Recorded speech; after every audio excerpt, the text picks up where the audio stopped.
समाचार अब तक, सत्य का साहस। नमस्कार, आप देख रहे हैं समाचार अब तक। मैं हूं रिंकू और आइए जानेंगे देश से जुड़ी 6 बड़ी खबरें विस्तार से।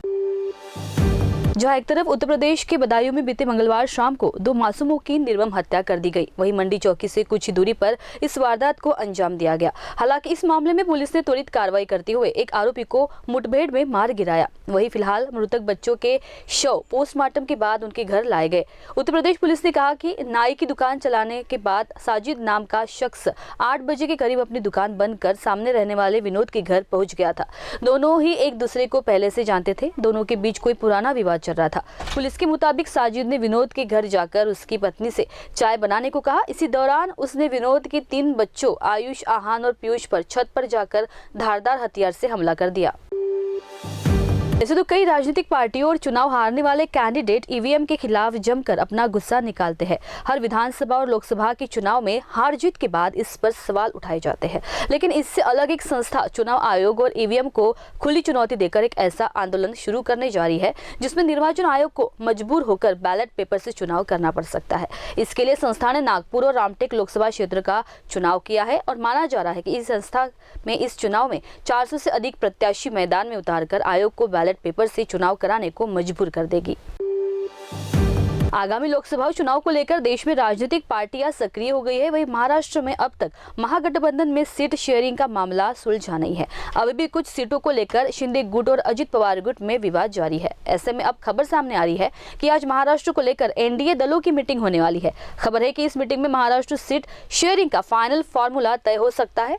सूत्रों से मिली जानकारी के मुताबिक इस बैठक में अमित शाह खुद मौजूद रहेंगे और बताया जा रहा है कि इस बैठक में सीटों के बंटवारे को लेकर अंतिम चर्चा होगी। ऐसे में अब संभावना है कि महाराष्ट्र में जल्द ही सीटों के बंटवारे को लेकर विवाद सुलझेगा। बुधवार 20 मार्च को देश के 21 राज्यों के 102 लोकसभा सीटों के लिए नामांकन प्रक्रिया शुरू हो रही है। पता हो कि लोकसभा चुनाव के पहले चरण में आगामी 19 अप्रैल को वोट डाले जाएंगे। इन 102 सीटों में तमिलनाडु की 39, राजस्थान की 12 और मध्य प्रदेश की 6 सीटें शामिल है। वहीं इस बाबत चुनाव आयोग ने 16 मार्च को प्रेस कॉन्फ्रेंस कर लोकसभा चुनाव की तारीखों का ऐलान किया था। मध्य प्रदेश इन 6 सीटों पर हमले चरण में हो रहा है उपचुनाव। उत्तर प्रदेश में 8 सीटों पर नामांकन होने वाले हैं। राजस्थान की 12 सीटों पर भी नामांकन भरे जाएंगे। बिहार के 4 लोकसभा सीटों पर भी नामांकन भरे जाएंगे। महाराष्ट्र से मिली एक बड़ी खबर के अनुसार बॉम्बे हाई कोर्ट ने बीते 19 मार्च को पूर्व पुलिसकर्मी और विवादास्पद एनकाउंटर स्पेशलिस्ट प्रदीप शर्मा को आजीवन कारावास की सजा सुनाई है।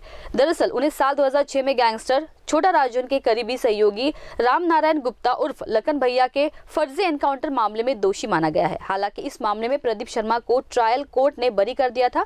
मामले पर बीती मंगलवार को जस्टिस रेवती मोहिते डेरे और न्यायमूर्ति गौरी गोडसे की बेंच ने कहा कि अभियोजन पक्ष ने साबित कर दिया है कि हिरासत में रामा नारायण गुप्ता को पुलिस ने मार दिया था और बाद में इसे वास्तविक मुठभेड़ की तरह दिखाया गया था। बॉम्बे हाईकोर्ट ने मामले में 12 पूर्व पुलिसकर्मियों और एक नागरिक सहित 13 अन्य आरोपियों की दोष सिद्धि और आजीवन कारावास की सजा को भी फिलहाल बरकरार रखा है। न्यायमूर्ति गौरी गोडसे के बेंच ने पूर्व पुलिसकर्मी प्रदीप शर्मा को 3 सप्ताह में ट्रायल कोर्ट में सरेंडर करने का निर्देश दिया है। जानकारी दे कि बीते 11 नवंबर 2006 को पुलिस टीम ने नवी मुंबई के वाशी इलाके से राम नारायण गुप्ता उर्फ लखन भैया को उसके दोस्त अनिल भेड़ा को उठाया था। उसी शाम पश्चिमी मुंबई के वर्सोवा के पास एक फर्जी मुठभेड़ में लखन को फिर मार दिया गया था। इस मामले में दोषी ठहराए गए आरोपियों में पूर्व पुलिसकर्मी नितिन सरतापे, संदीप सरकार, तानाजी देसाई, प्रदीप सूर्यवंशी, रत्नाकर कामले, विनायक शिंदे, देवीदास सबकाल, अनंत पटाडे, दिलीप पलांडे, पांडुरंग कोकम, गणेश हरपुड़े, प्रकाश कदम और आम नागरिक हितेश सोलंकी भी प्रमुखता से शामिल है। भारत निर्वाचन आयोग ने अरुणाचल प्रदेश में लोकसभा चुनाव और विधानसभा चुनाव की अधिसूचना बुधवार को जारी कर दी। प्रदेश में 19 अप्रैल को संसदीय चुनाव के प्रथम चरण के साथ ही विधानसभा चुनाव भी होंगे। यहाँ राज्य निर्वाचन कार्यालय ने पूर्वोत्तर राज्यों में 60 विधानसभा क्षेत्रों और 2 लोकसभा सीट पर चुनाव कराने के लिए अलग अलग गजट अधिसूचनाएं जारी की है। संयुक्त मुख्य निर्वाचन अधिकारी लीकेन कोयू ने कहा कि अधिसूचना जारी होने के साथ ही नामांकन दाखिल करने की प्रक्रिया शुरू हो गई है।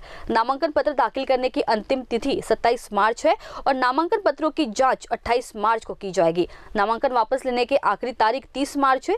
राज्यों की मौजूदा विधानसभा का कार्यकाल 2 जून को खत्म हो रहा है। राज्यों में कुल 8,86,848 मतदाता है, जिनमें 4,00,000 49,050 महिला और 5 तृतीय लिंग के मतदाता शामिल है। राज्य में कुल 2226 मतदान केंद्र है, जिनमें से 156 का प्रबंधन पूरी तरह से महिलाएं करेंगी, जबकि 49 बूथ का प्रबंधन युवा और 3 बूथ का प्रबंधन दिव्यांगजन PWD करेंगे। राज्य में 588 बूथ को संवेदनशील और 443 को अति संवेदनशील क्षेत्रों के तौर पर चिन्हित किया गया है। आज की देश की बड़ी खबरों में बस इतना ही। आप देखते रहिए समाचार अब तक और बने रहिए हमारे साथ। धन्यवाद।